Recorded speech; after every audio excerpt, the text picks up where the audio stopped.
Well, Clementine, I am so honored to have you. Thank you. I'm so happy to be here. I mentioned this to you when we first connected that I love music. We're a family that listens to all kinds of music. My husband's more of a Nine Inch Nails guy. Uh-huh.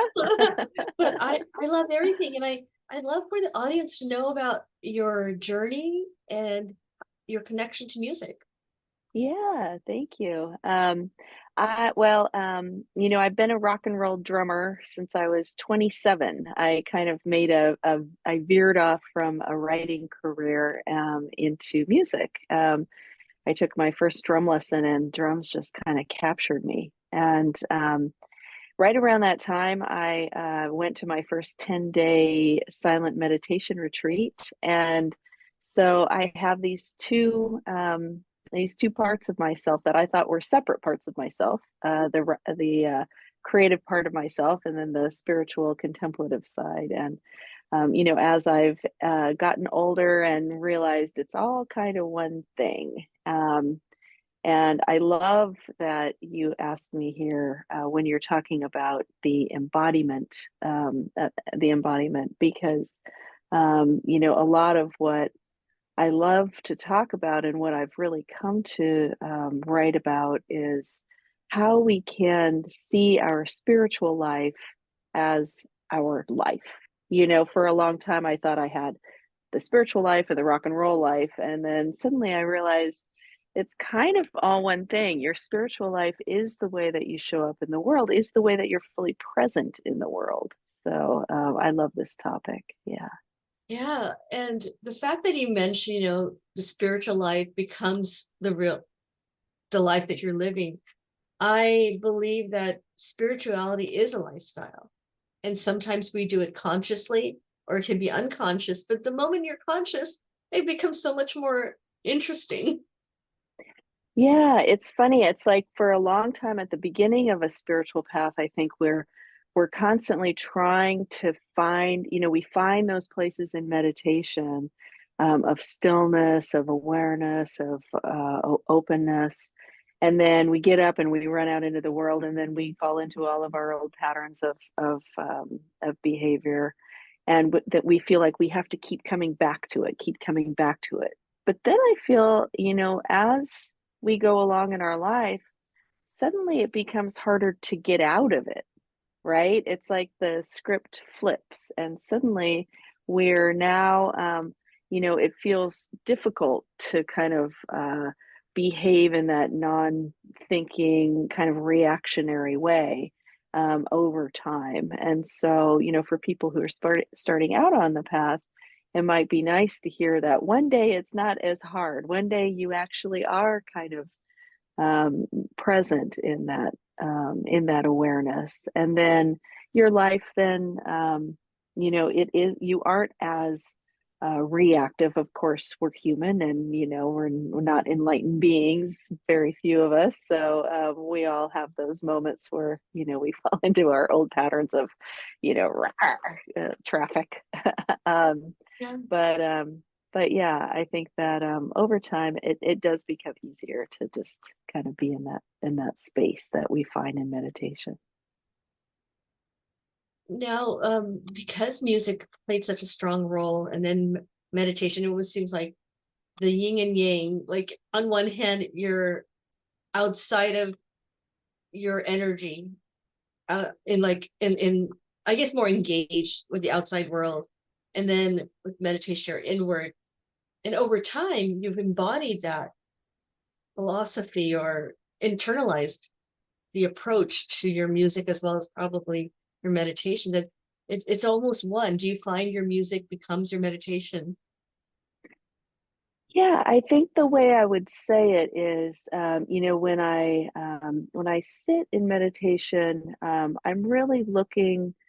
I don't feel like I'm really looking for it. What I'm finding now is that I fall into that space beneath my reactivity, beneath the thoughts, beneath the conscious, critical stuff that I'm always kind of following along with. And I'm in that kind of wider awareness of being, of pure being. And that place can almost feel like an emptying out in a way.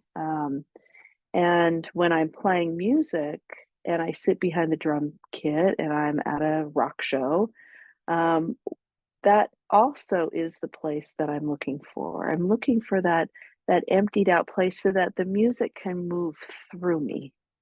And if we see that in our daily life, it's as if spirit is moving through us, purpose is moving through us, enthusiasm is drawing us into, into integrity in the way that we behave in the world. And it's the same, I think music is a great metaphor. Being a musician is a great metaphor for that.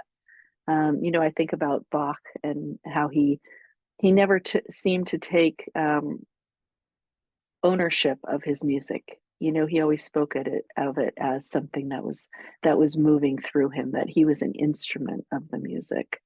And I love that idea, both playing music and being in the world.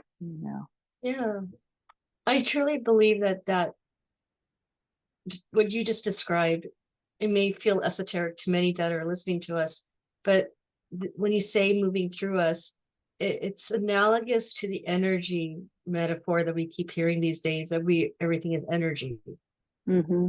So when you think of your music as energy, your meditation as energy, your thoughts are energy, and when it's moving through you, you've almost aligned with that vibration. Yeah. Yeah. And then when we're thinking about, being embodied, right, using this to understand embodiment, I think for a long time I was finding that space within me, that kind of emptied out, hollowed out space within me, that awareness space. And I was using it as a way to escape a lot of stuff, right? And I think this is what is meant by maybe spiritual bypassing, where we find those very floaty, wonderful connections to source. But we still have a lot of stuff that is here to be seen and understood and released and healed, and all of our old patterns. And we can get kind of trapped in thinking, oh, I found it, and then avoiding looking at some of the heavier aspects of us that we're meant to understand here. I don't believe we're meant to float off into the clouds in this life. We're embodied here to understand embodiment, understand matter, understand emotion and our feelings. And so I think that being able to understand that, I had a moment where a terrible thing had happened in the world. I'm sorry. I had a moment where a terrible thing had happened in the world, and I read about it in the news, and I realized I wasn't feeling that agony. I wasn't feeling the way that I have in the past. I was seeing it from a neutral place, and yet there was no emotion, even though it was a terrible thing that had happened. And it kind of rang a bell in me, like, I don't think that's the way to be in the world. I think it's important, and that we're here to feel. We have emotions to have emotions to feel. And when I realized that I was in a spiritual bypass, and it was time for me to come almost back into my body. Not that I would get wrapped up in the grief and identify it as me, but that I would allow it to be present, allow myself to feel it fully. Because ultimately, in all of our spiritual seeking, what we're looking for is the ability to be openly compassionate with others, with the other. And if I'm hiding from my own pain within me, I'm also hiding from others' pain. I can't fully be present in the way that I think we're called to be for the other in this life. So, so that's kind of a heavy, heavy bunch of stuff that I love the way you articulated that concept first, by recognizing through awareness that you're like, whoa, am I feeling the way I should be feeling? Because obviously this is heavy information. And then recognizing it, that's a moment of, I think, spiritual awareness. You've had just having that ability, saying, I'm coming from a place of neutrality, but I do as a human need to feel. And how do I embody it?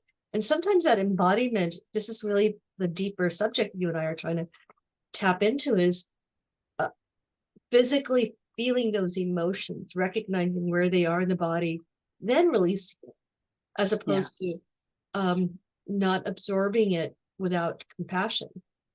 Yeah.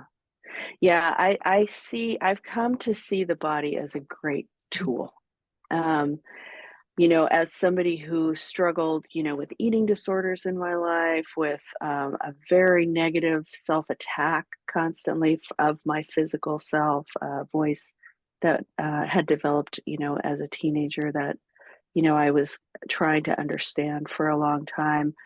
I see all the ways I've tried to escape my body. First it was through intellectualism, right? I was a great reader when I was a kid and just in my mind. And then when I found spirituality, it was like, great, I can get away from the body. The body, I mean, so many spiritual teachings even talk about, the impurity of the body, or having to purify the body or cleanse the body. And going through all of those things through the course of my life. And then that moment where I realized, wow, I really have escaped the body. I can't even feel it, I can't even feel the body. And it's time for me to come back into my body. Ultimately, I think that's why something like yoga or, movement, exercise can be so helpful, because it does connect us, to our physicality. But then there's that deeper level of connecting to my feelings. And those are really the thing. That's really what I was trying to escape when I was trying to escape my body, was feeling. Yeah. And that's so true for, I hear this, I see this among women a lot, because of whatever culture or society has done to a certain generation of women. Our body image then turns into negative thinking patterns. And then perhaps even any form of trauma that was unresolved through proper tools at a young age, that then results in probably us staying disconnected, disembodied. Disembodied. Yeah. I mean, in moments of trauma, we go outside our body, and that's when, I work as a shamanic practitioner as well. And, that is what a soul retrieval is, right? It's the idea that in moments of trauma, a part of us stays behind so that we can move forward in our life. So there is a part of us stuck in that traumatic moment that left our body, that is still in that place. So yeah, I think that I can see the ways that I did that. And what ends up happening then is we end up having a lot of empty, there's something empty then, and we keep trying to fill it. And a lot of the times I think for women in this culture, we try to fill it with perfection, with ways of improving ourselves, of being better, of being our highest self, and all of these things. And we run around in circles a little bit. And to be able to see that maybe there, everything right now within me is just okay. Like maybe I am okay, and it's okay to feel, even if what I'm feeling is something I don't want to feel. Knowing and understanding that what I'm feeling isn't going to stay. Everything moves, everything changes, embracing the fact that I am not my pain. My pain is here to be felt and to leave. Yeah. Yes. And that is a conversation I've been having with a lot of guests about the power of meditation on so many levels. Yeah. It allows us to be more embodied, because while we witness a certain thought and release the thought, by releasing it, we're not embodying it in a negative way, which turns into locked emotions, which turn into pain or disease, right?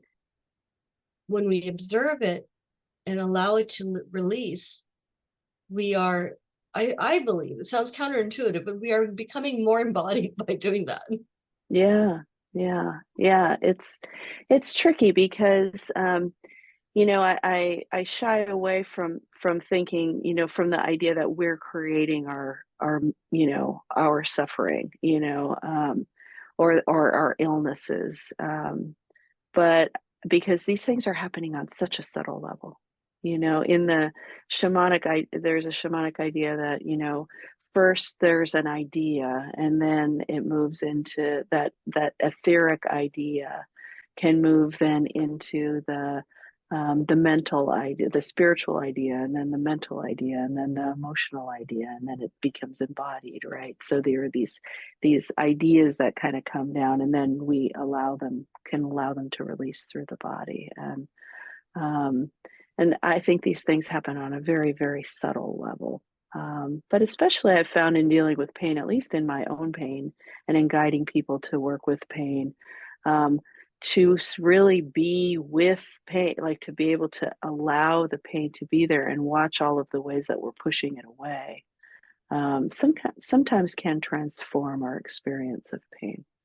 Um, You so, know, yeah. I do feel, and again, this is why I feel this conversation between you and I is so important, even going deeper in a future podcast about embodiment, is that we also live in a culture where there's very little time given to grieve, Hmm. and the tools required to process um embodiment, if that makes any sense. Like when my mother passed away suddenly and I Mm. was low income at the time, my husband hadn't been working, and I had to return to work, and I had a 10-month-old, and everything just felt like too much too Yeah. quickly.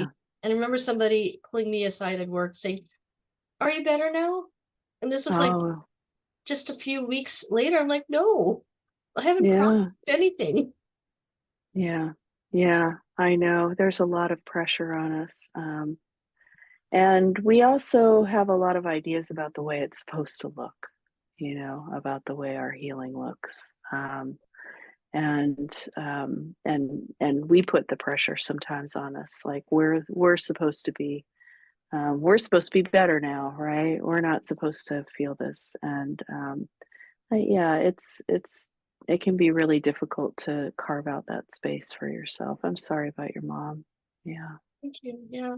Yeah. I'm still processing, and I think that back to the embodiment though, one of the things that's helped me is really consciously connecting to my heart space and Mm, meditate, feeling the energy there mm, and staying there for longer than just a moment or fleeting moment.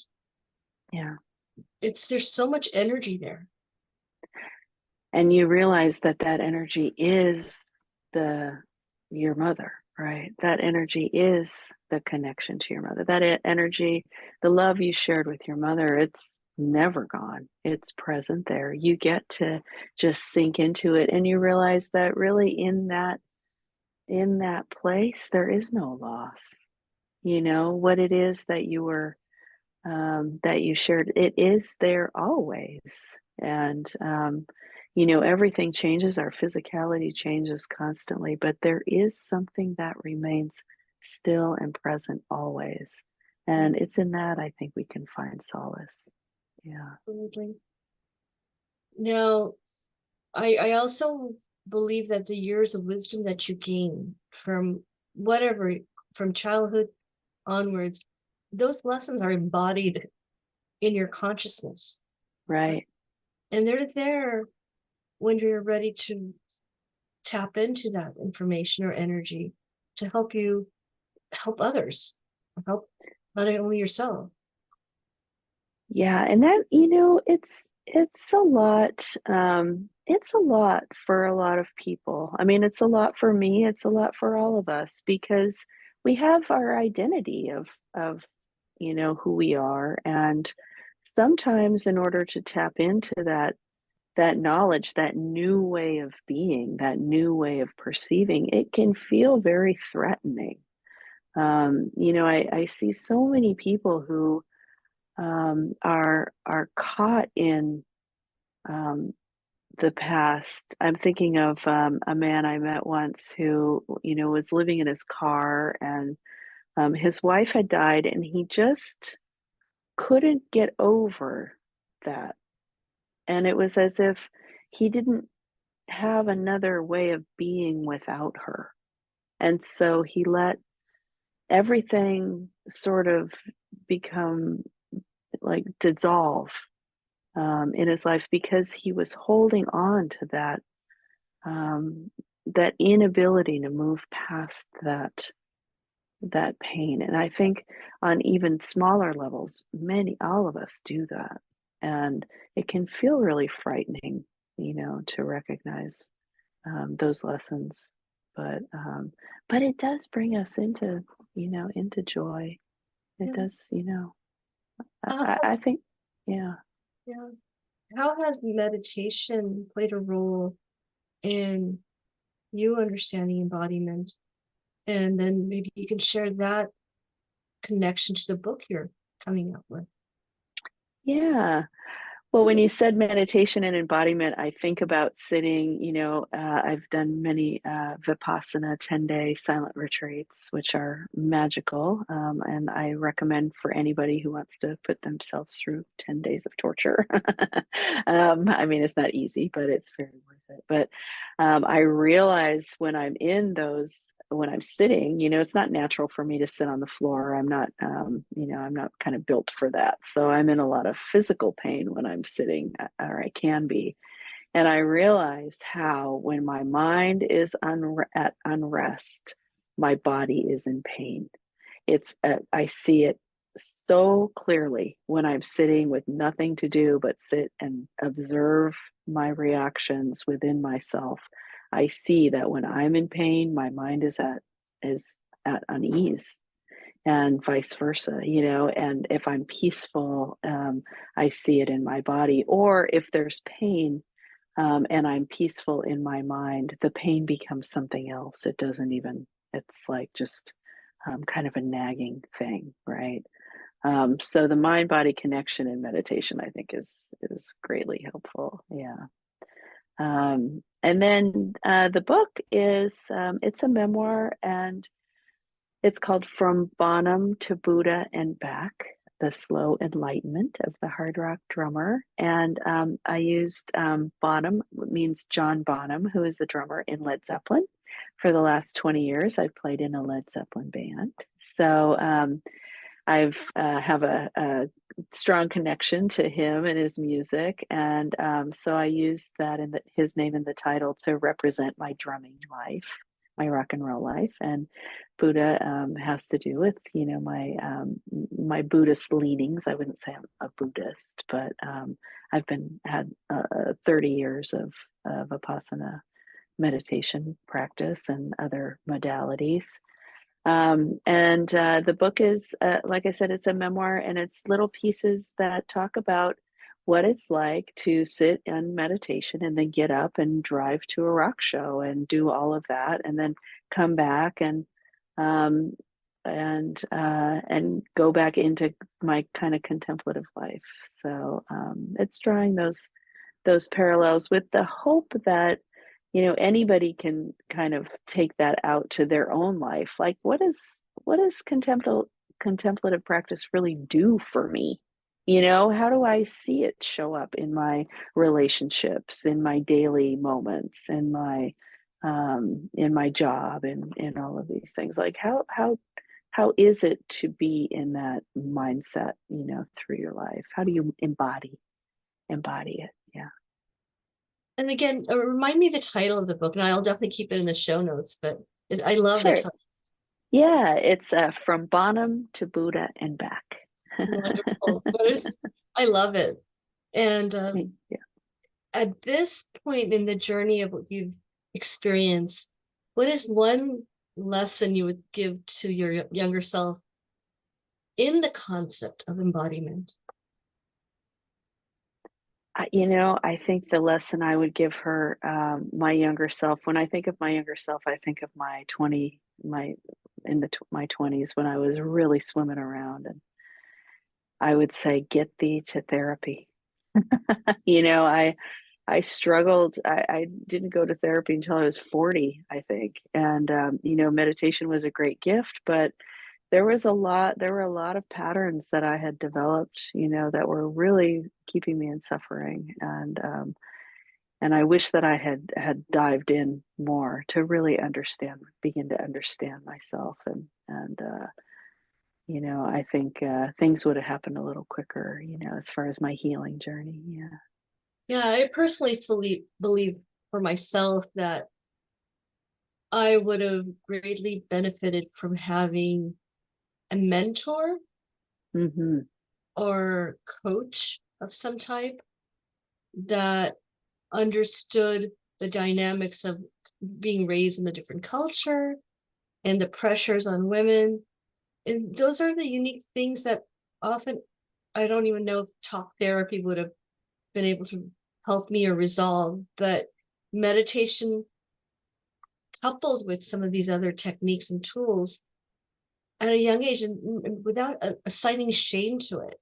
Because I Yeah. think a lot of us do have a background. In my case, was being raised with a Hindu family in the 70s, Mm-hmm. and Mm-hmm. just all of the immigrant family challenges that can not uniquely be described. Yeah. Yeah.